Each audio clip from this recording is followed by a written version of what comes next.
I'm looking for a generation that's willing to kick down walls, that's willing to chase after God, that's willing to get into position, saying, God, I'm hungry for you. God, I'm pursuing you, and not be influenced by the world where we're just going to sit back and watch him pass by.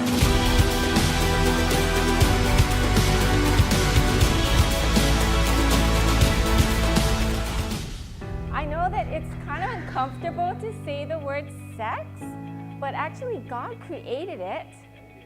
He made it, so we really should have no shame in saying the word sex, especially in the church, because God created it. So on the count of 3, I want us to all yell out, God gave me a sex drive, because he did.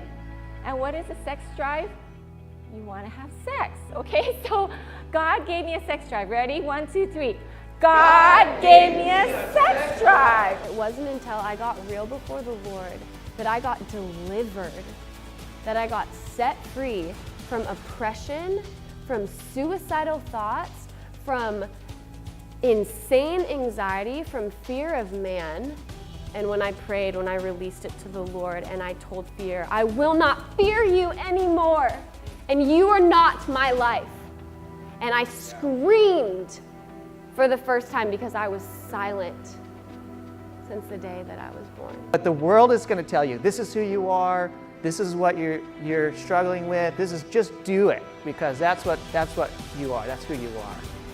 But the only way to combat that, the only way to overcome that temptation is to know your identity, to know who you are and whose family you belong to. But we are here as family to really give you a vision of how to manage that sex drive till marriage in God's design. We're being trained as a culture, as a society through softcore porn, which is rated R movies, PG-13 movies now. That is the sexual and the sensual scenes that are in those movies was the porn of like the 50s and the 60s. And it's now out and about. A scene in Spider-Man where the guy's watching porn. We're normalizing this. It's not normal. The activity in pornography is not normal. But it gives you the idea, yeah, this is normal. This is what women want, and this is how men behave. So like Yoda, like I always tell people, we must unlearn what we have learned. That's what he told Luke. I love that. That's so cool. Unlearn what we have learned. You are fighting for something bigger than yourself.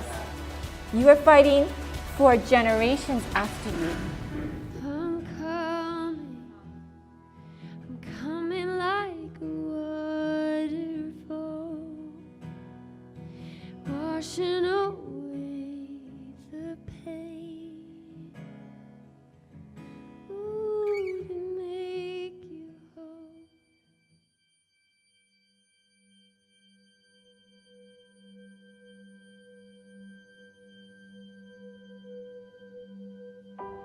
I believe there is dreams. I believe there is passion, deep desire. I believe there are things that you have never, ever thought possible in you.